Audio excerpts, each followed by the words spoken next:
Welcome to JK Tells a Story, where real-life dramas unfold.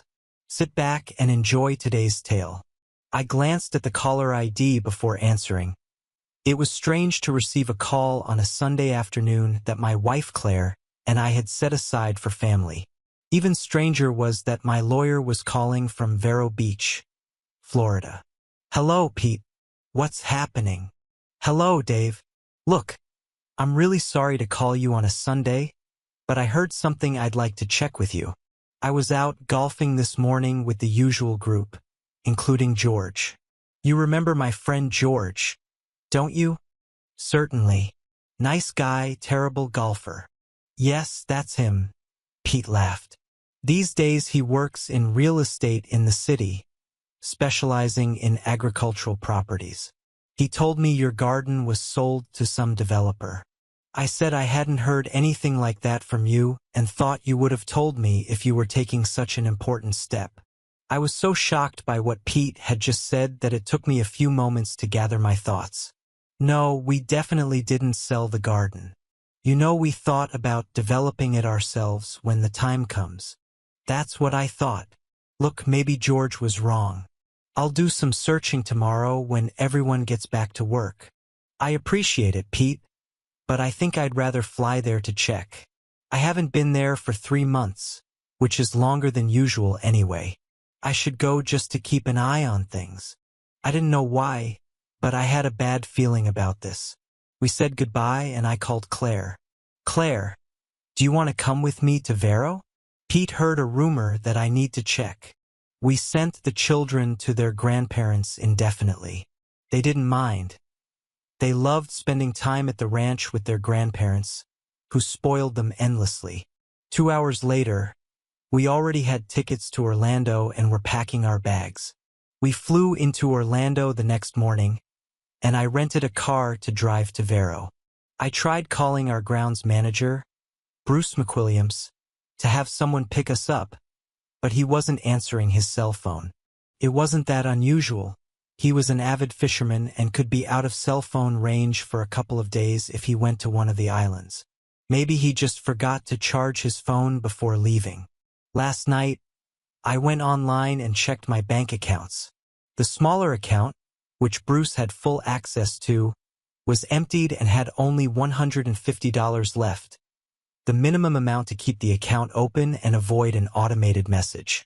But we only kept $125,000 in this account for day-to-day operations unless there was a specific need. Our larger account, which usually had about $100,000, Bruce did not have access to. I had blocked all the money in this account to prevent any withdrawals just in case. If it turns out to be much ado about nothing, I can remove the block without anyone knowing about it. Driving on I-95 past Cape Canaveral, Melbourne, and toward Vero, I was reminded of my early childhood on the east coast of Florida. My grandfather originally bought the garden plot in the 40s. Land was cheap and he bought a tract, a square mile of land about 5 miles from the Indian River Lagoon. He built a typical sprawling concrete blockhouse and planted the property. By the time I was born, my grandparents had moved to one of the new retirement villages, and our family had moved into the ranch, as we called it. The garden itself consisted of about half grapefruit and half various varieties of oranges. We had white, pink, and red marsh seedless grapefruit and Hamlin, Temple, pineapple, as well as the usual red navel and Valencia oranges. We had several rows of tangerines and several varieties of Duncan-seeded grapefruit, but those were for local consumption only. The varieties we grew produced from September to June. Growing up, I didn't really keep track of things like most kids, so I didn't learn much from my elders about how to grow citrus fruits. I think I learned a lot through osmosis anyway. Vero was a great place to grow up back then. Sandy beaches, sunny skies, lots of tourists in skimpy swimsuits, and plenty of mischief to get into. Most of my friends were into surfing. Sounded good to me, but I wasn't crazy about it. I loved going out with the guys on boats out of the Sebastian Inlet, 10 or 20 miles out to sea, deep-sea fishing. I grew up with a bunch of local kids who were much like me. sons of families that owned citrus orchards. We learned to drive tractors, spray trees with pesticides and fertilizers, and help our parents during the harvest. It didn't mean we were picking fruit, we had temporary crews to do that, but we were lifting 60, 70, or 90-pound boxes and putting them on trailers to take the fruit to the processing or packing plants, where they were cleaned, packaged, and shipped like fresh fruit. Bruce McWilliams and I were especially close. His father didn't own a garden but managed several gardens for absentee owners. Bruce planned to attend the University of Florida in Gainesville to pursue a degree in agriculture. Don't laugh at the modern degree in agriculture. It's part business, part chemistry and biology, part marketing, and part soil science and animal husbandry, in addition to all the general educational courses. In other words, a degree in agriculture covers a lot of material. The modern farmer takes on a difficult, albeit rewarding task. Anyway, Bruce's family moved away when we were in 6th grade, and from then until we graduated from high school, he and I were best friends. We went to the beach and learned the pros and cons of drinking too much. We went to proms as couples and took our girlfriends' virginities on the same night. We shared many common experiences. Bruce was 4 inches taller than me until our second-to-last year. He reached his full height when we were freshmen, but in our second-to-last year, I caught up with him and we started looking into each other's eyes. He was not only taller in his early years but also more massive. I was slim and wiry. Bruce was stocky and muscular. While I ran cross-country and track, Bruce played center on the football team and catcher on the baseball team. Bruce's activities made him one of the big people in the school. Mine, not so much. Despite our differences, we remained close. The third member of our little company, Pete Andrews, joined us in 8th grade. Pete, now my lawyer, was a quiet member of the team, a little more diligent than Bruce or me. Pete lived about half a mile away from us with his parents in a house closer to the beach. He was an only child, and all he ever wanted was to be like his father, who was a lawyer.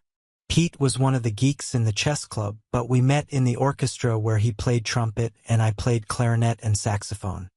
He soon joined Bruce and me having fun and getting into trouble that would get us arrested today but was considered normal teenage behavior back then. The police at that time could take us home so that our parents would give us a good scolding, but they would not arrest us. Of course, we didn't rob stores or shoot people.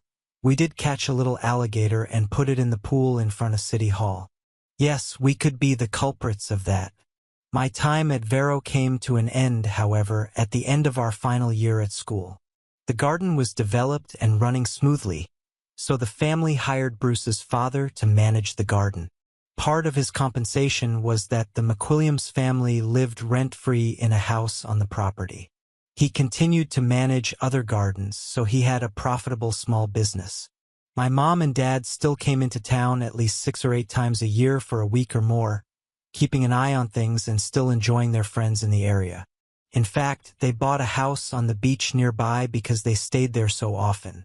I later used this beach house when I returned to the city. My wife and I moved there after our wedding, using it as a second home. Claire loved the place and had her own circle of friends in town with whom she played tennis and socialized at the country club when we were in the area. After high school, we invited Bruce's father to manage the garden, and my father bought 2 more plots of land, this time in central Tennessee. My father's true specialty was raising certified black and red Angus cattle for beef. He and Mom moved to Maury County, south of the Columbia County seat, and started their ranch. To be honest, Bruce, Pete, and I would have split up anyway. Bruce went to the University of Florida in Gainesville in the fall, Pete went to Duke University in North Carolina, and I went to Vanderbilt University in Nashville. Bruce, of course, was an agronomist. Pete studied political science as a pre-law major and then got a law degree from Wake Forest, and I got an economics degree and then an MBA. Vanderbilt doesn't offer an undergraduate business program, but their own business school is highly ranked. However, we all kept in touch. It was easy to keep in touch with Bruce since his father took over the management of our garden.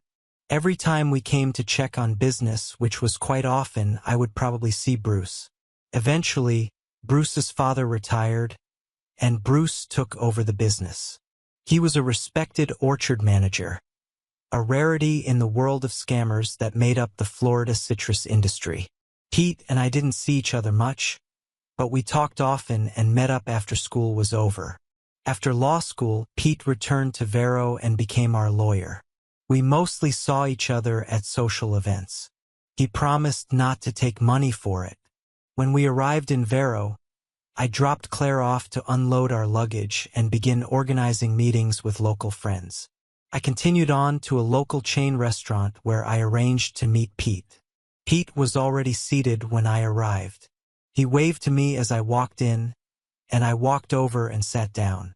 Well, I didn't speak directly to George this morning, but there's a rumor going around among people in the real estate business that one of the development companies has bought your garden. Damn it. Well, we'll stop it today. The seller probably hasn't submitted the documents yet. I paused. By the way, Pete, the garden's operating account was depleted to its minimum last Friday. I blocked all other accounts when I went online to check their status. Fine. I would suggest this myself if you hadn't already done so, but it's worth going to the bank and also to the real estate agency, Pete answered thoughtfully. At this point, if the morning wasn't already in complete crisis, Big Bubba Smith walked in. He noticed us and approached us purposefully. Hey, boss, what the hell is going on? I knew I wouldn't like what I heard. Bubba, as he was known, grew up in Fort Pierce near Vero. He was a tall, thin, chain-smoking black man who had managed our garden operations for 20 years. He received the nickname Bubba because people thought his face was similar to that of former professional football player Bubba Smith. Basically, half the big guys in the South are called Bubba. I think his real name was Dwayne, but as soon as someone called him Bubba, the name stuck. I stood up, took Bubba's hand, and shook it before we sat down. I signaled to the waitress for another cup of coffee, which appeared almost instantly. So, Bubba, why don't you tell me what the hell is going on? Well, first of all, Bruce told me that you were thinking about selling the garden, but he told me not to tell anyone about it because it's still in doubt.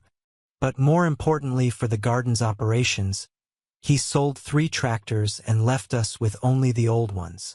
And to make matters worse, no paychecks were issued last Friday. Damn, I said. Pete added, without a doubt. Bubba just nodded his head. Took me a few minutes to think about everything. Okay, Bubba, I'll go to the bank and get paychecks for you and the crew. I still need to go there. Bruce is lying if he told you we were selling the garden. Do you know who he sold the tractors to? I think I know. It seemed like a couple of his friends, and there was another guy who was apparently looking for a 3rd tractor, he answered. Fine then. Why don't you call the agricultural theft unit at the sheriff's department and file a complaint? Tell them that you told me Bruce was selling equipment, and that you became suspicious, checked with me, and found out he was stealing and selling garden equipment without permission. Tell them they can call me to confirm, and I will happily sign the complaint. Glad to help, boss. Damn, this John Deere was almost new. Only about 20 hours of work. He drained his cup of coffee and stood up to get started. Now I had another problem, getting paychecks for our crew. I needed to call our payment service and transfer money to them so they would issue checks with the correct withholdings and taxes. I might do this later in the day. First, I had to go to the bank. When Pete and I arrived at the bank, I asked for the manager. Henry Wright was another local boy, not from our class and several years younger than us. We all knew him. Henry quickly walked out of his office towards Pete and me. Hi, Pete. Hi, Dave, boys. I'm so glad to see you. Dave, I've been trying to call you all morning. Let me guess. Are you interested in blocking the accounts that I installed? Certainly, but let's go to my office to talk there. There's no need for the whole world to know about your affairs. Agreeing, Pete and I followed Henry into his office, and he closed the door behind us. His office had glass windows overlooking the parking lot on one side and the bank on the other. The wall behind him was solid. No one could sneak up on Henry. Henry first offered us something to drink, water, coffee, or soda. We told him that we had just eaten and didn't need drinks yet. "Can I talk about your accounts in front of Pete?" Henry asked for confirmation. "Certainly. He is our lawyer here in town and is helping me understand the situation." Henry continued, "Bruce came in last Friday and withdrew all but the minimum required to maintain an account for your operating needs. He has the right to sign on this account and has the right to do so. I asked the cashier after he made the withdrawal if he said anything about what he was going to use the money for, just out of curiosity and not because I was concerned. She said he didn't say anything about it but was friendly as usual, although he seemed to be in a hurry. Then this morning, he came with a power of attorney signed by you and wanted to make another large withdrawal from your main account, which he doesn't have access to. The same cashier who saw him on Friday told him she didn't have the authority to handle the transaction and asked me to look into it. I looked at the account and saw that you blocked it last night, but I didn't mention this to Bruce. Instead, I asked to see the power of attorney document. He didn't blink an eye. He gave me a notarized copy of what he called the power of attorney, granting him access to the account. He said that you were doing preliminary assessments to develop your garden for sale to a construction company, which would require outside consultants and testing to check compliance with state and county requirements. If so, he implied that you would begin running water and electrical lines to the site. His explanation was not unrealistic, but I knew you had gained access to the accounts and blocked them. I told him I needed to make several copies of the power of attorney. He seemed a little hesitant but agreed, and I told him I couldn't proceed unless I got a copy. I promised to return the original once the copies were made. He gave it to me, and I asked June to make a couple of copies. After she was done, I gave him the original back. I think he expected that this would be the end of it and that he would be able to draw a conclusion immediately. I explained that, like the cashier, I was unsure how to conduct a power of attorney transaction and needed to call the main office to have someone explain the details to me. I told him he could return in the afternoon to complete the operation. By that time, I was already somewhat suspicious. After he left, I took out the signature cards that I had seen you sign in person. When I compared your signature on the card, two things struck me. The signature on the purported power of attorney looked like someone had traced it from another document. We received some training in recognizing forged signatures, and this had the hallmarks of a forgery. The letters weren't written in long flowing lines, and there were small places where the letters didn't line up correctly, as if someone had copied one letter at a time. But the real confirmation was what I remembered from seeing the original signature card. Your signature included your middle name, but this document only had your first and last name. You're right, Henry, and very observant. I have always used my middle name on legal documents. Right, Pete? My middle name is Wellborn, after my old family name on my mother's side. I've never used it for anything but legal documents, so other than Pete and my family, not a lot of people knew about it. At that moment, I looked to the left through the window into the parking lot and saw what I thought was Bruce's truck.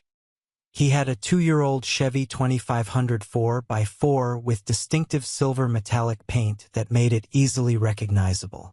He seemed to slow down in the parking lot until he was behind Pete's car, and upon seeing Pete's license plate, Law PTBL, he took off like a hare. I stood up abruptly. Son of a... Was that Bruce just now in the parking lot?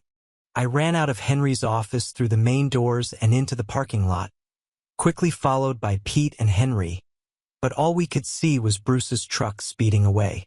Well, I turned to Henry and said, "The good news is that I don't think he's coming back anytime soon." Pete agreed. "Yes, I think he realized that his scam with the bank had failed.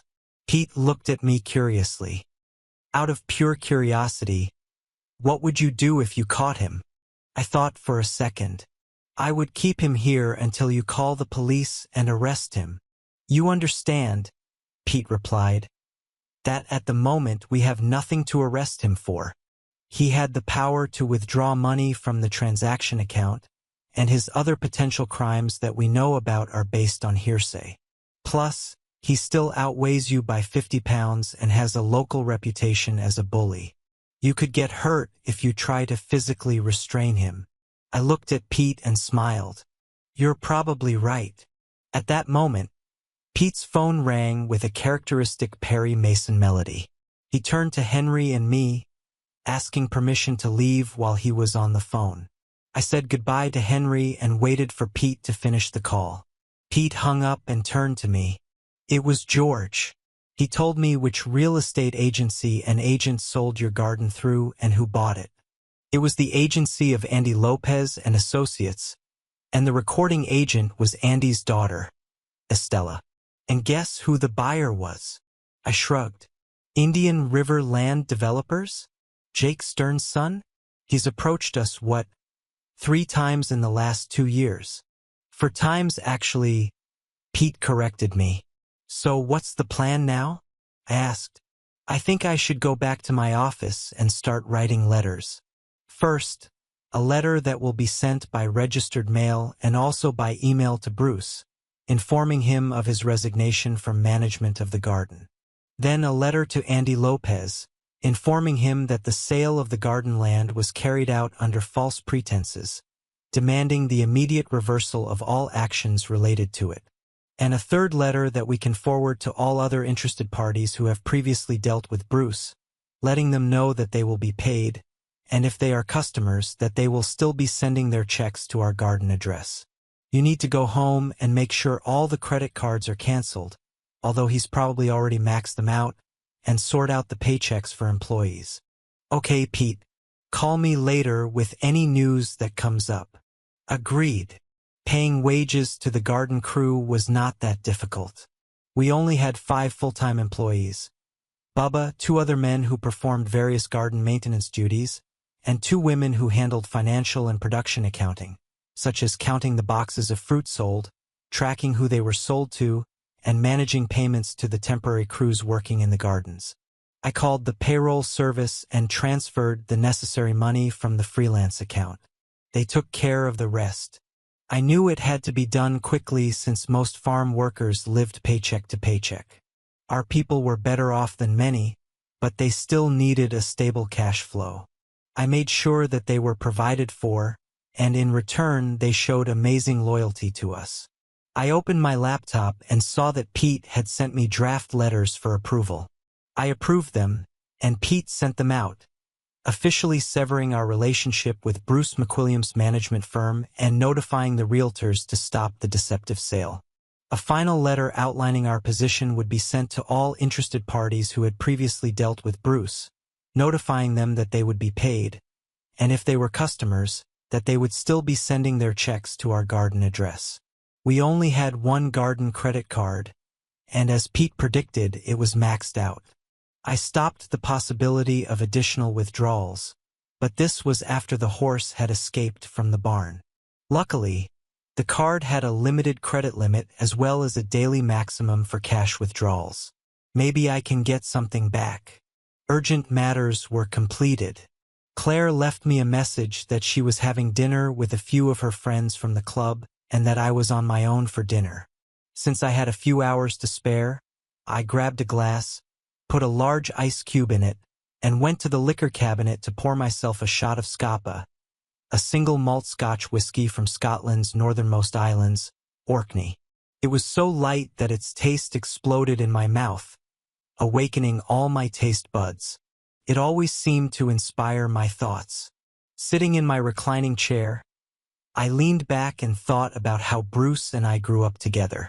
For a long time, we did everything together. We caught that 4-foot alligator and put him in the reflecting pool in front of City Hall. Another time, we added detergent and some dye to the fountain in front of one of the upscale hotels on the Barrier Island. Both places installed security cameras after that, so our fountain fun stopped. Sometimes we would sneak into the garden, start one of the tractors or other equipment, and move it from place to place. We never damaged them or took them out of the garden because that would have been stealing, not just naughty. So we set a boundary for ourselves. It was with Bruce that I first tried alcohol, had my first cigarette, got drunk, and smoked a joint. I learned a few lessons from those first experiences. After I vomited everything in my stomach, my father dragged me out of bed the next day and made me work in the garden all day. I limited my drinking after that. To be clear, not everything we did as children was bad. We were both in Cub Scouts, went deep-sea fishing with our dads when they rented a boat with a professional captain, and got good, if not excellent, grades. I was usually a better student than Bruce, but I wasn't going to be the top student in the class. We did extracurricular activities. Bruce played football and other sports, and I played in the orchestra and ran cross-country and track. Overall, I never thought that our early lives could lead us to a criminal career. Events like this attempted garden sale have made me look at some things more critically. As we got older, Bruce and I became more adventurous but edged closer to illegal and dangerous activities. I admit that even though Bruce was coming up with ideas, I was willing to go along with him. Bruce was bigger than me and a little older, and I knew he did riskier things without me when I wasn't around. He always managed to get away with it. He was my closest friend, and I think I always subconsciously sought his approval. After our other friend, Pete, joined us, he was probably smarter than me because he refused to participate in some of Bruce's crazy ideas. He told us that his goal was to become a lawyer and that even minors with criminal records would have a hard time getting into a prestigious law school.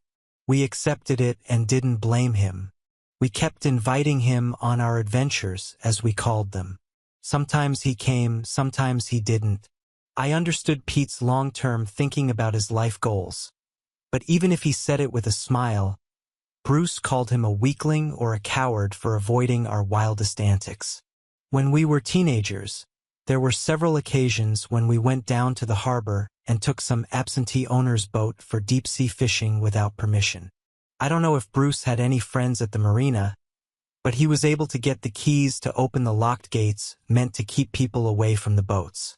Bruce always knew when the owners weren't around and didn't notice their boats were gone for the day. We always left them clean and well kept upon returning. We also filled the fuel tanks to the level they were at when we took the boat. So if someone found that a boat they had left fully filled suddenly only had a quarter tank, it might have raised suspicions. Likewise, if they had left the boat with less than a full tank, Bruce would carefully fill it up to that level. This should have been a red flag to me that Bruce was thinking a lot about how to cover up what was essentially a crime. It might not have been a big crime, but it was still a crime. Worse, I suspected there were times when Bruce had things that might have been taken from boats in the harbor. One day, we were on Bruce's father's boat, and Bruce suddenly had binoculars that I had never seen before. These were clearly expensive marine binoculars, not new but in excellent condition. Bruce, being Bruce, always had an explanation ready. He said one of the garden owners had taken him on his boat, and when Bruce complimented him on his binoculars, the owner gave them to him. Well, what could I say? This could happen even if it wasn't the most plausible explanation. When you hear the sound of hooves, you think of horses, not zebras. Another time, I witnessed Bruce selling a gun I had never seen before to a known lowlife from Fort Pierce. When I asked him about the deal, he said he was just an enterprising man who knew someone wanting to sell a pistol and also knew that this guy from Fort Pierce wanted to buy one. He simply made money on the difference between the purchase and sale prices. He was over 21 at this point, so a personal transaction was legal in Florida, but I still had my suspicions that Bruce would be willing to take something without asking if he thought he could get away with it. Friendship with Bruce had other benefits for a young guy like me. As the star of our football team, Bruce seemed popular with many girls. One afternoon after a game against a Port St. Lucie team where Bruce scored 3 times, including the winning touchdown, he asked me if I wanted to have a night. I think he suspected that I was still a virgin and wanted to introduce me to the world of intimacy. I answered, "Of course. Who wouldn't?" He asked me to get some booze, tequila as I remember, and bring it to one of the local parks.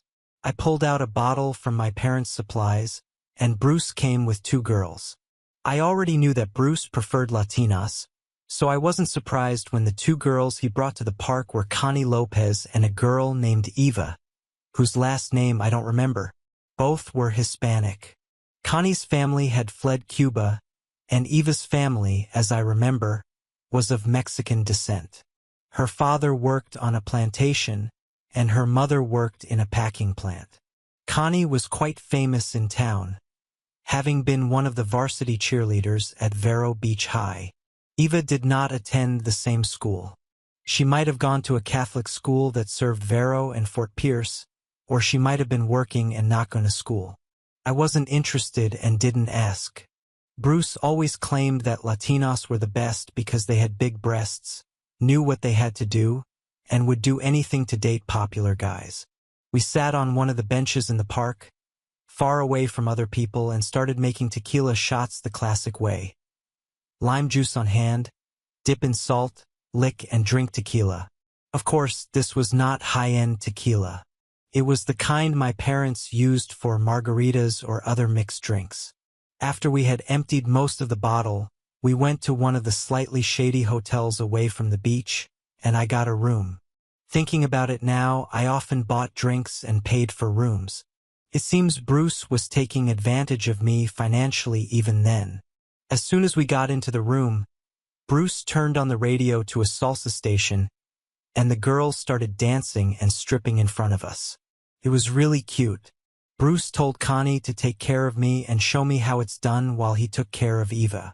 Once we were showered and dressed to leave, Connie held me until Bruce and Eva left. Then she told me the sad truth. "Dave, I want you to call me next week and find a time when we can have intimacy again. Now listen to me carefully. Don't fall in love with me.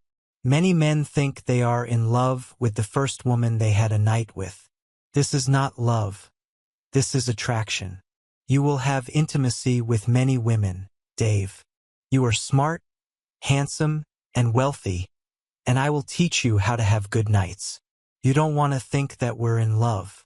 I don't love you, and we have an expiration date. I like the night and like having intimacy with different men, so keep that in mind and don't be upset when it ends. I really like you. You're a good guy, better than Bruce. Don't be offended when I say it's over. Just find yourself a new girl and enjoy your youth and freedom." She was right, of course. We dated every weekend for about 6 weeks, and then she said she had taught me everything she could. We were finished. "You know, Dave, I really value you, and if I weren't so available, I would want to marry you. You always treated me like a lady. We went on real dates, not like the idiots I usually date. I'd be happy just having intimacy. But let me remind you that I warned you we have a limit to our time together. It won't be difficult for you to find other women who want to try you. I told the girls at school about you. Believe me, there are many who are interested. Don't be surprised if some of them approach you." She laughed at this. "Now let me tell you what you don't want to hear. Bruce is not really your friend.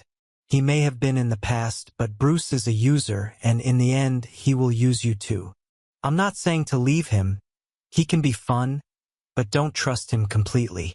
If he really wants something, he won't hesitate to stick a knife in your back." I kept in touch with Connie until I left for college, but we never met again. Still, those words rang in my ears for years. In light of what seemed to be happening, over time, I forgot Connie's warnings about Bruce. I never noticed Bruce doing anything against me, and over time, trust was restored. I had no reason not to trust him. Plus, shortly after Connie talked to me, Bruce, Pete, and I went to different colleges, and we only saw each other in the summer. We all worked during the summer, so our time was even more limited. Even after Bruce took over the gardening business from his father, everything seemed to be running smoothly. My dad and I often came to check on the garden, and we didn't know what Bruce was doing with the other gardens he managed. Instead of going out to dinner, I just ordered pizza. It was still before 9 p.m. when Claire returned home. As she walked through the house, putting away her purse and keys, I asked her how her day was, where she had dinner, who she saw. Just the usual things we discussed at the end of the day. Pizza? I think my dinner was more interesting, she said with a smile. I was sure she was right. Then she came and sat on the couch next to me and asked the big question. I hesitated for a moment before answering her. I think Bruce will end up in jail this time. My wife, Claire, was not from Vero Beach. She came from Southern California, south of Los Angeles, from Orange County. Claire didn't want to go back to live in Southern California. Too many crazy laws, too many rules, too high taxes. Altogether, they made California a much less attractive state. It's still a beautiful state with gorgeous beaches, great wine, mountains for skiing and hiking, and several wonderful national parks. Overall, a good place to visit, but no longer a place where you want to live. Middle Tennessee was perfect for her. I guess I'm lucky to have her. She came to Vanderbilt University to study. We met, started dating, fell in love, and eventually got married. But she didn't know all the people I grew up with. She knew Bruce and his wife from our frequent trips to Vero. What did he do to get arrested? She asked. That's the problem, I replied. I think he stole about $125,000 from the plantation's checking account and used it for his own purposes. I think it's called theft, but it's complicated by the fact that he had legal access to this money while it was being used for the plantation. Something else he seems to have done, and we'll know for sure in a couple of days, is that he sold the plantation's farm equipment to his friends who own other plantations. We think so, but they might claim he simply lent them the equipment for some legitimate reason. The sheriff's department is looking into it now. He then misrepresented his position by claiming that he had power of attorney to act on my behalf and forged documents to that effect. He tried to use this to get money from our main bank account, but it failed. So I don't know for sure what to blame him for. Attempted theft? Fraud? The most important thing is selling our plantation, and we need more information on how he did it. I suspect we'll find out that he used the power of attorney to get real estate agents to cooperate with his actions. So he clearly committed fraud and theft, and we'll find out what else. I have an unpleasant suspicion that we are only just beginning to understand the scale of his crimes. Wow, Claire exclaimed. And this is the man you thought was a friend? I had to look a little embarrassed. Yes, I thought he was a friend, but no friend betrays another like that. I once dated a woman named Connie Lopez, who was also hanging out with Bruce. I remember she told me that he was a user and would eventually stab me in the back. I forgot her warnings, but I think she was right all along. I'm so sorry, Dave, Claire said. I don't know what to tell you. I don't know either, I replied. But right now, I have to put my emotions aside and first try to fix as much of what happened as possible. Thank God George called Pete, and Pete had the good sense to call me and see if I knew what was going on. You know, this isn't some spontaneous decision. Bruce must have been planning this for a long time. I think he figured that when he lit the fuse, he would act so quickly that it would all be over before I knew it. We talked a little more, but without more facts to discuss, we were just going around in circles. So Claire and I finally went to bed. We cuddled for a while, and I think she slept a little better than I did, but even she was restless. I lay there and planned what I needed to do the next morning. First thing in the morning was to make some calls. I called Bubba, and he gave me good news. The sheriff's agricultural theft unit had found 2 of the 3 tractors that Bruce had sold and had seized them pending my report of the theft. They were tracking down the 3rd tractor because Bubba remembered the last buyer's name. He had a plantation in the middle of the state, off Highway 60, which crosses the state between Vero and Tampa Bay. They contacted the sheriff in that county, getting permission to work with them and seize the last tractor. That's about $110,000 worth of equipment that we won't have to replace. Bubba was also doing a quick inventory of other equipment to see if anything else was missing. He confirmed that our plantation workers had been paid. A quick call to the bank confirmed my suspicion that Bruce would not be coming back to try to cash out the main account. Finally, I called Pete and agreed to meet again for breakfast to discuss our status. I kissed Claire and got ready to leave, making sure she wouldn't be bored.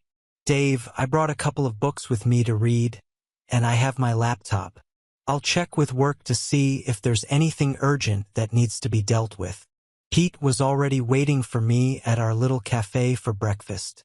The cafe didn't look modern or pretty, but the food was delicious, and it was a meeting place for local farmers. As I put a piece of sausage and avocado omelet into my mouth, I looked across the table at Pete and saw his eyes widen in panic. "Damn you, you miserable man," a voice said. I recognized the voice. It was another local farmer I went to school with. I wasn't close to him. He was on the football team and Bruce was much closer to him. Matt was a big guy, about 6 feet 4 inches and weighed over 250 pounds, maybe even 275 these days. He was strong. Back in high school, he could lift more than anyone on the football team, and there were big guys there. I didn't turn around or react. I just talked to him. "Hey Matt, long time no see. What's got you so angry? Sit down and have a cup of coffee. I'll even pay." He sat down with us on Pete's side of the table so he could look me in the face. Pete looked clearly uncomfortable. "You know what you did," Matt said, on the verge of screaming. The waitress, who knew us all, brought Matt a cup of hot, bitter black coffee. "I really don't know, Matt, so why don't you tell me? I bought this John Deere tractor with a front loader from you, and the sheriff's people came and accused me of stealing it and seized it." "Oh," I sighed, understanding now. "Well, Matt, there's just one problem with your story. I never sold you anything, and I never gave permission to anyone, including Bruce, to sell that tractor. He's your plantation manager, isn't he?" "He was, but our agreement," I explained, "that Pete drew up for us limited his powers. He could not legally sell any of our farm equipment without my notice and permission." "He said he had your permission," Matt said. "So he lied," I replied. "How much did you pay for the tractor?" $20,000 in cash, he replied. "Let me get this straight. You paid $20,000 for a nearly new tractor that costs at least $60,000, and you don't think there's something wrong?" I knew he was giving me a great deal, but he said you were selling the plantation and just wanted to get rid of the equipment quickly and turn it into cash. "I'm sorry, Matt, but you were buying stolen property, and you'll probably lose your $20,000 if you don't find Bruce and get it back from him. Don't bet on it. I think he has already decided that Vero is not a healthy place for him." "Well, it's easy for you to say. It's not your money," Matt said. By this point, he was calming down, perhaps redirecting his anger. "Understand, Matt. He stole at least $125,000 from me, and probably more that I haven't found yet. Bruce deceived all his old friends." Matt nodded his head. "You know, Dave, he was a bit of a slimy guy back in high school. Sometimes things would disappear from people's lockers or their cars. Everyone thought it might be Bruce, but no one ever caught him in the act. In any case, the things that disappeared weren't expensive or important enough to make an official statement." "I know what you're talking about. I often saw him do something suspicious, but I could never prove it was wrong, and he always had a story ready." Matt suddenly stood up. "Where are you going, Matt?" "I'm going to look in a few places where Bruce might be hiding, the places where we hung out when we were young, got drunk, and had fun with women. Let me know if you find him." We exchanged phone numbers, and he promised he would let me know. But he didn't guarantee what condition Bruce would be in when I got there. Pete and I said goodbye as Matt left. Well, I asked Pete. I almost hope Matt doesn't find him. He could become food for the alligators, and all we'd find are his body parts in one of the irrigation canals. I agree, Pete said.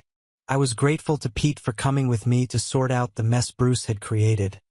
But he was a lawyer, and although he was a friend, he charged money for his time.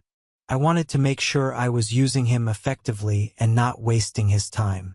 It made sense to ask, "What do we do now, Pete? Should we file a formal complaint with the sheriff's department?" "Not quite yet," he replied. "This is a serious enough crime that I want one of the assistant district attorneys to be there when we file our statements.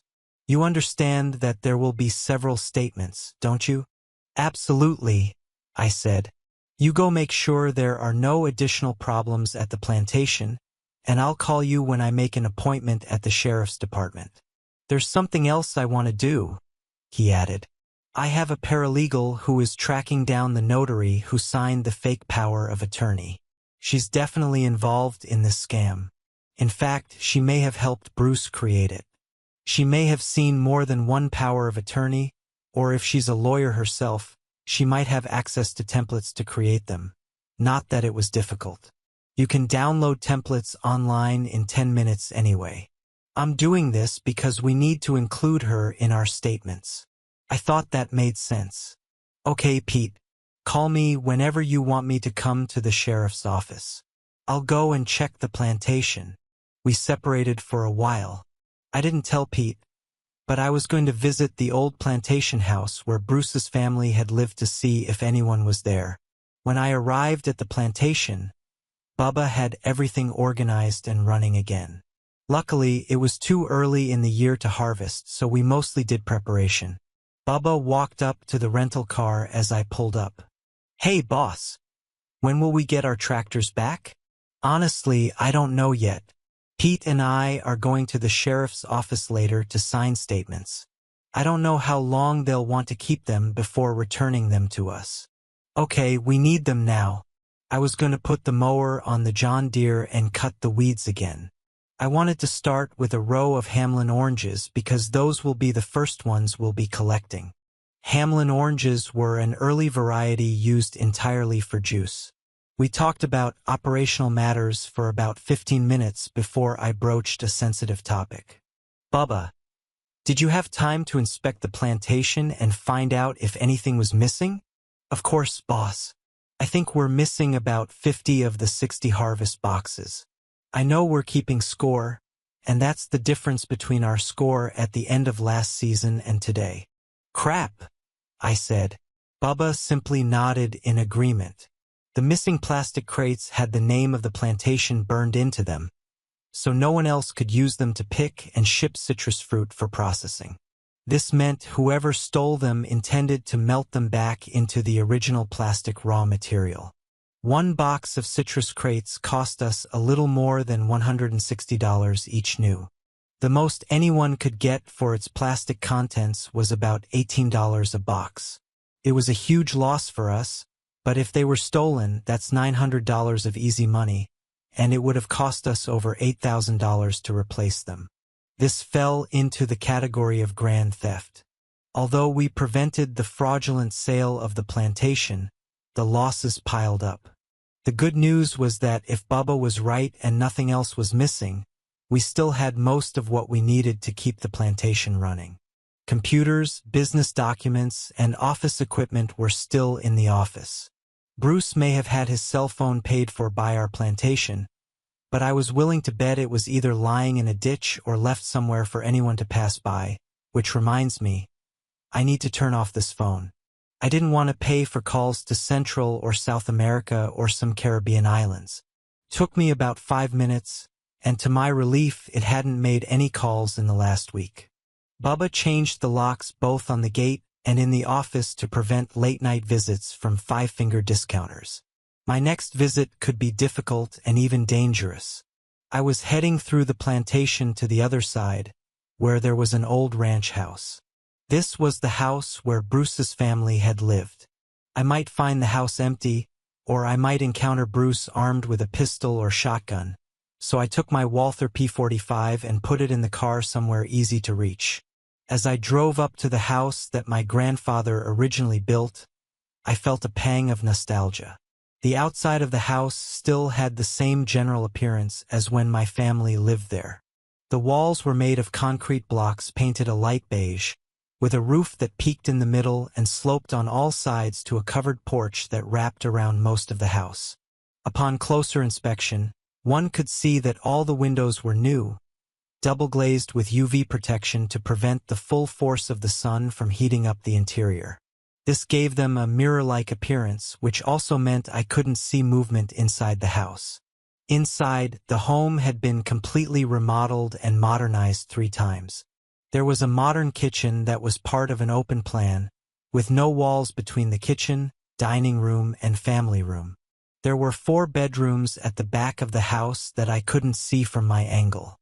The bedrooms were originally part of the house, but there was a significant extension that more than doubled the original area, moving not only the bedrooms but also the games room and office to the rear. It was a nice place, and I have to admit that Bruce always kept it tidy. I pulled up to the front of the house, and before I even got out of the car, the door opened. It was Consuela, Bruce's Venezuelan wife. Yes, Bruce's taste in Latinas hadn't changed. There seemed to be no one else there, so I got out and stood next to the car, somewhat shielded behind the open door. Car bodies don't offer much protection from gunfire, but I could hide behind the engine block, which would be much better. Consuela saw me and walked over to where I parked. Consuela was a very attractive woman with almost shoulder-length black hair, wonderful breasts, an incredibly narrow waist, and not a flat, skinny but a fuller one. By no means fat, a little slimmer than Kim Kardashian. David. She pronounced my name with an accent. Consuela, I answered. I thought you were coming, she said, sounding rather depressed and sad. Bruce isn't here, you know, and hasn't been for more than a week. She sounded like she was about to cry. I don't know where he is. I wasn't completely surprised. If Bruce betrayed everyone else, why not betray his wife too? Come in, David, sit down. We need to talk. I agreed. Consuela's family had immigrated to the United States when she was 12 years old, so her English and Spanish were perfect. She spoke English with a slight Spanish accent. She and Bruce had met while they were attending the University of Florida. She was pursuing a degree in general business, something that overlapped with Bruce's agricultural requirements. I wasn't entirely sure that Bruce had ever loved anyone other than himself, but I always thought Consuela was an exception. Now I wasn't even sure of that. I wasn't sure what to think or how to approach Consuela. From my interactions with her, she seemed to be an honest person. She worked for Bruce's management company, handling the business side of the company while he took care of the plantation. She also helped liaise with packaging plants by acting as a translator, instructing the mostly Spanish-speaking crews on what they needed to do. We entered the ranch house, and I was still a little cautious, fearing that I was walking into an ambush. Consuela sat down at a small table in the kitchen with 2 chairs and motioned for me to take the other. There was an open bottle of wine on the table as well as a half-full glass. It was still morning, too early to drink. She asked if I wanted to join her or if I preferred a soda or coffee. I asked for a diet soda, which she took out of the refrigerator. She looked at me directly and asked with tears in her eyes, "What's going on?" I looked back at her and said, "I don't know. Why don't you tell me?" Bruce left a week ago, and I haven't heard from him since. She began to cry. I don't know if he's alive or just hiding from me. I think he has someone he's dating, so maybe he just left me and the boys to fend for ourselves. Where are the boys? I asked, thinking that even Bruce couldn't abandon his sons. My parents have them until I figure out what to do next. Fine. So why do you think Bruce might be dead? It's a long story. Just start from the beginning. Consuela fell silent and took a deep breath. Then she took another long sip of wine and refilled her glass. It all started about 6 months ago. Bruce told me he had a plan that would make us rich. I asked him what he was thinking, and he said he couldn't say. Then I asked him directly if he was planning to do something forbidden. He laughed and assured me it had nothing to do with anything forbidden. I insisted he give me at least a hint of what he was planning. After all, it was about me and his sons. So he gave in and told me he was involved in a project to create large citrus and coffee plantations in Central America. The difference between these plantations and existing operations was that they would be modern, mechanized operations growing organic produce to supply the U.S. market at a cost comparable to non-organic produce grown here. He told me the reason he was keeping it a secret was that when the time came, we would close the business here and move to a ranch in Central America. He didn't even tell me which country. I had to keep it a secret because it was all classified, he said. He was negotiating major funding from the local government for the project. But if word got out, the funding wouldn't materialize. It sounded corrupt, but he said that's just the way business is done there. He also didn't want to get fired from the plantations he ran here because if they found out he was going to leave, they would find someone new sooner than he planned. He also said that he would need my help and cooperation to arrange all this. I didn't know what he meant, but I agreed to help him in any way I could. This made him very happy. She cried again but pulled herself together and continued the story. David, I'm so ashamed, but I promised Bruce I would do what he needed. It wasn't long after our conversation when one evening, Bruce asked me to take the children to my parents because he was going to invite some bankers to talk about business and didn't want us to be interrupted. He brought these 2 men here, one older and one younger, both in nice suits, and we started drinking. They didn't seem to be talking about business so much as getting to know each other. I think they were from Panama, which is known for its bank secrecy laws but also for several major financial scandals. Bruce said they had a flight and were due to leave in half an hour. He asked them to excuse us and we went to our bedroom.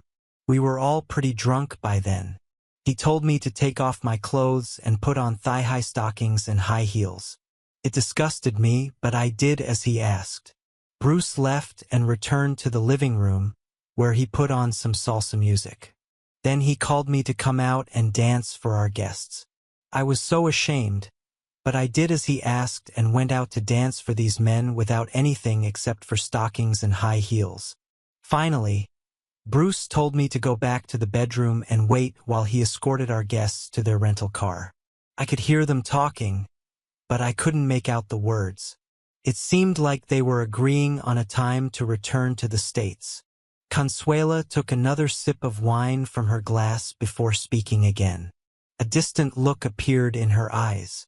2 weeks later, Bruce told me the bankers would be back with documents for him to sign. I told him I didn't want to repeat what he made me do the first time. He said we really needed to work with these people and that they were counting on me to be good to them again. We had a couple of drinks while waiting, and I still told him no. He finally insisted that I take a pill to calm down, as he said. I took the pill and my thoughts became a little foggy. He told me again that we would become rich if I just helped him. I finally said okay, I'd help, right before a rental car with 2 guys pulled up. They walked up to the house, and Bruce let them in. He told me to take off their jackets and hang them in the hallway closet. I did it. Then Bruce made us all mix drinks, something with tequila. We raised a toast to our future success. By then, I was very relaxed and didn't worry about anything.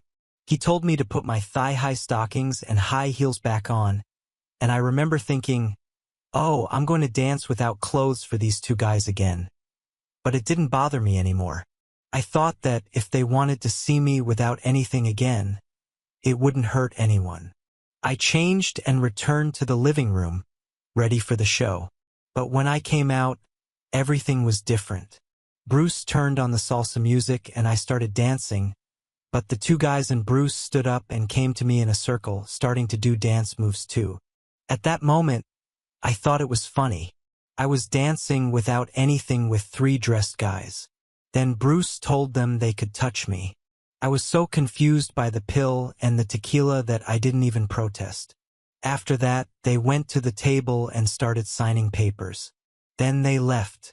Bruce came back into the bedroom, hugged me, and told me I was the finishing touch to complete this part of the deal.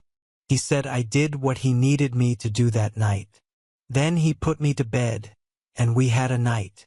Consuela began to cry again and took another sip from her glass. At that moment, I realized that I was Bruce's pawn, used to obtain funds for his project, and he didn't even tell me exactly what he was doing. I think he lied to me when he said it wasn't substance-related. When I heard your car pull up, I expected it to be Bruce with more men that I would have to entertain. You know that we manage 4 different plantations here, yours and 3 others. The other owners are absent and only come here once or twice a year. I think they own the plantations as a tax deduction and only come here for vacation with their families, claiming it's a business trip. For the last 2 months, each of the remaining absentee owners has been coming to their plantations, each about 2 weeks apart. Bruce would bring them here and we'd have a drink. He'd give me another pill to calm down, and then we'd all get without anything. I knew Bruce was using me as easy access to raise funds for his project. He ended that maybe you would come too, and that you and he could have a threesome with me, or maybe you could bring your wife and we could trade. He said it would be exciting to watch me and your wife have a night with each other. I've never done this with another woman. With you, perhaps I wouldn't mind too much, but with other men, they were old and nasty, she concluded. Then last week, he said he had things to do and left. He never returned. He didn't call. He wasn't at the plantations. He abandoned us. I interrupted her monologue. He lied to me, saying that if I wanted to swap or have a threesome, we could do it. But I made it clear to him that Claire and I weren't interested. She nodded. I wasn't going to tell her what Bruce had done, but I wanted to warn her in general. As far as I know, Bruce is not involved in trafficking substances, but it appears he has committed several acts that could land him in serious legal trouble. So don't be surprised if people from the sheriff's department come to talk to you. We have officially terminated the contract with Bruce's company to manage our plantation, so you will receive a letter about this in the next day or 2. I saw a new round of panic in her eyes. This house belongs to you, and we were allowed to live here while we managed your plantation. Are you going to kick me and the kids out now that you fired Bruce? Don't worry. We may have to relocate you eventually, but if you're telling the truth and weren't involved in Bruce's latest actions, we'll take care of you and the boys one way or another. A couple more things. Do you have my phone number? She checked her phone and confirmed she had it. Okay, if Bruce shows up, call me. And one more thing. Has Bruce ever mentioned the name of that woman you think he's dating? No, she replied. But I think she's from Central America, perhaps from Costa Rica. Well, call me if you find out anything else. Consuela stood up and hugged me. Thank you, David. You are one of the good men in this world. As I walked back through the plantation, no more than 2 minutes had passed when my cell phone rang. I looked at the screen and saw that Pete was calling. Pete, what's going on? Let's go to the sheriff's department. Teresa Silva, one of the assistant district attorneys, is going to meet us when we file charges. I'll be there in a minute. It took me about 15 minutes to get to the sheriff's office, and Pete was already standing outside waiting for me. Almost immediately, an official car pulled up, and a woman of about 35 got out. Teresa, meet Dave Stevens. Dave, meet Teresa Silva, one of the assistant district attorneys. We shook hands and exchanged pleasantries. Teresa was here at Pete's request to keep the prosecutors on the same page because there would be a lot of crimes and probably a lot of people that would be charged. Pete assured me that she was competent and tough on crime. Teresa agreed that it was a good idea to get her involved from the start. We then entered the sheriff's office together, where we were ushered into a conference room to lay out our charges against Bruce and currently unknown individuals for a number of crimes. Sheriff's deputies had already filed paperwork regarding the theft and fraudulent sale of farm equipment based on Bubba's statement. They had already seized 2 tractors sold locally, and a 3rd tractor was returning to Vero to be seized as evidence. Pete informed them that he had documentation proving that Bruce's powers were limited, and he could not sell anything other than fruit from the plantation without special permission. I asked how long it would take to get the tractors back and was told it would take a couple of days to confirm our ownership, record numbers found on the tractors, and to have a forensic scientist come to do a full set of photos as evidence. The deputy told me that some of the tractor buyers were considering filing a lawsuit against me to recover what they paid Bruce for the tractors. Sheriff's deputies on the scene said they were considering arresting them for receiving stolen property, since it was obvious they only paid a fraction of what it was worth. I think that stopped talk of suing me. They would just have to accept that they paid Bruce. They have the option to file a complaint against Bruce for theft by deception. As for Bruce's actions at the bank, we could not charge him with theft for emptying the transaction account because he had the right to access that money. I was told later I could file a civil claim against him for a refund, but I wasn't holding my breath. They could accuse him of fraud and attempting to steal money from the main account using a false power of attorney. Finally, there was theft by selling the plantation. It was a little more complicated as to what charges would apply since we were preventing the actual transfer of the plantation, but preventing theft in the process does not erase the attempt. This ended our initial session, although we made it clear to the deputy that if we found additional crimes, we would return. Silva thanked us for the information and suggested that when the documents reached the prosecutor's office from the sheriff, they would likely add a few additional charges. Then she returned to the office. I had a feeling that it didn't matter what charges were brought because Bruce wasn't going to wait around to be arrested. I expected him to sell his truck and cover his tracks while we ran around in circles figuring out exactly what he did. A new identity, a new location, hundreds or even thousands of miles away. He would disappear. Additionally, at this point, all of his crimes were property crimes and did not have as high a priority as other crimes such as murder, assault, or kidnapping.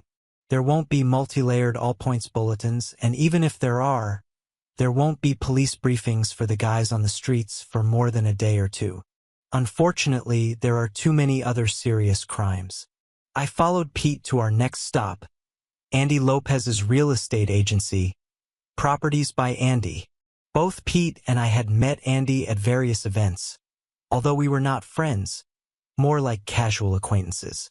When we entered his office, we were greeted by a young, well-dressed woman, clearly a salesperson.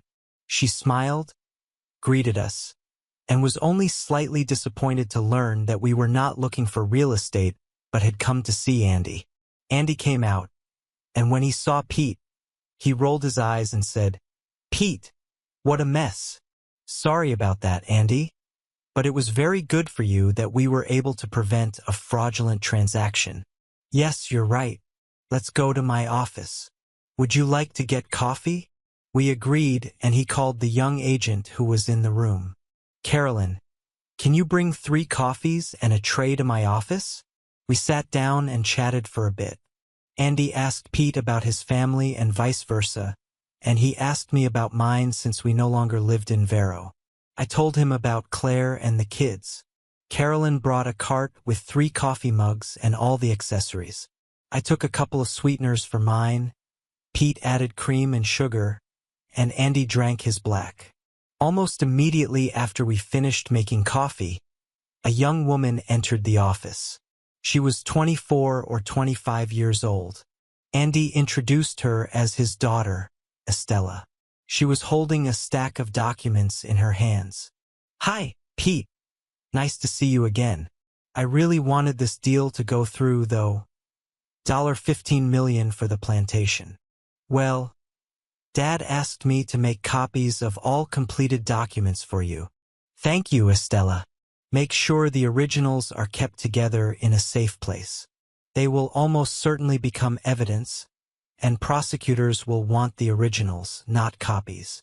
She sat down in an extra chair. To be honest, Pete, everything seemed legit to me. He told me that Dave's family wanted to sell the plantation, and I knew that Jake Stern had been hunting for this land for years, so I accepted the order before it even showed up in the emails. I called Jake, and he came here and signed the offer that same day. She pulled out her copy of the certified power of attorney and handed it to Pete. I thought it gave Bruce authority to act on behalf of Dave's family. That's what he usually does, you know. He buys the fertilizer, he hires the pickers, and he runs the packing plants. This wasn't a complete surprise. A lot of the groves closer to the beach are being sold to developers. I think 3 have been sold in the last 6 months alone. There was something she said that tickled my brain, but I couldn't put my finger on it at the time. In any case, Andy and his daughter assured us that the deal fell through and never made it to the MLS. However, Estella looked a little thoughtful. I asked her what she was thinking about. With one of those "that's not very funny" laughs, she said, "Do you realize that a 6% commission for listing and selling real estate, or even just a 3% listing commission, would make my year? Here's my new car."